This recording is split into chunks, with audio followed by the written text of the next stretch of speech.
প্রথম আলোর অডিও সংবাদে স্বাগত। আপনাদের সঙ্গে আছি আমি ফিরোজ চৌধুরী। জানিয়ে দিচ্ছি দিনের প্রধান সংবাদগুলো।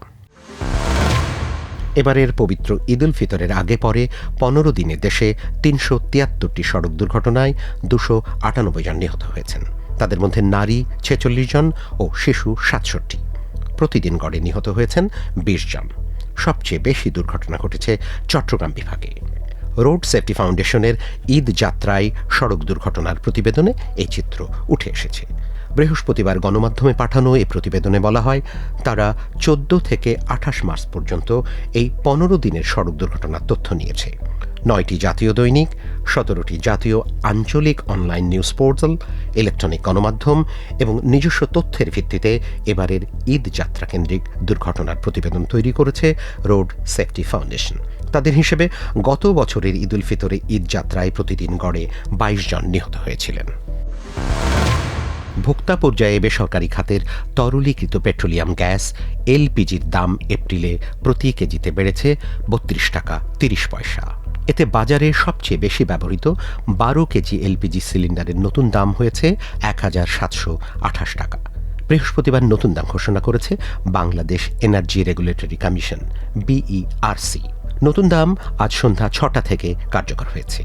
এর আগে ফেব্রুয়ারির শুরুতে 12 কেজি এলপিজির দাম নির্ধারিত ছিল 1356 টাকা। BERC বলছে, বাজারে বিভিন্ন আকারের এলপিজি সিলিন্ডার পাওয়া যায়।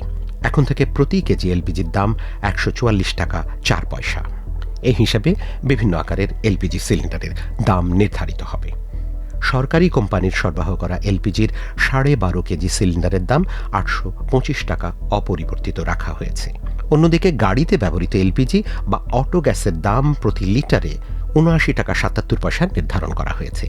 এর আগে এই দাম ছিল 61 টাকা 83 পয়সা। সারা দেশে একদিনে অভিযান চালিয়ে আরও 25,537 লিটার জ্বালানি তেল উদ্ধার করা হয়েছে। বিদ্যুৎ, জ্বালানি ও খনিজ সম্পদ মন্ত্রণালয় বলছে, এ নিয়ে এখন পর্যন্ত মোট 3,72,388 লিটার জ্বালানি তেল উদ্ধার করা হলো। বৃহস্পতিবার মন্ত্রণালয়ের পক্ষ থেকে আয়োজিত এক সংবাদ সম্মেলনে এসব তথ্য তুলে ধরা হয়। মন্ত্রণালয়ের সভাকক্ষে সংবাদ সম্মেলনে এ তথ্য উপস্থাপন করেন জ্বালানি ও খনিজ সম্পদ বিভাগের মুখপাত্র মনির হোসেন চৌধুরী। সংবাদ সম্মেলনে বলা হয়, গতকাল বুধবার 381টি অভিযান চালানো হয়। মামলা হয় 169টি। মোট 8,86,000 টাকা জরিমানা করা হয়েছে। একজনকে কারাদণ্ডও দেওয়া হয়েছে।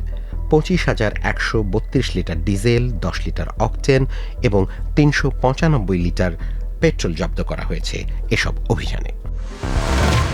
মানবতা বিরোধী অপরাধের একটি মামলায় মৃত্যুদণ্ডপ্রাপ্ত ক্ষমতাচ্যুত প্রধানমন্ত্রী শেখ হাসিনার পক্ষে যুক্তরাজ্যের কোনো আইন সেবা প্রদানকারী প্রতিষ্ঠান থেকে আন্তর্জাতিক অপরাধ ট্রাইব্যুনালের মেলে কোনো চিঠি আসেনি বলে জানিয়েছেন চিফ প্রসিকিউটর মোহাম্মদ আমিনুল ইসলাম।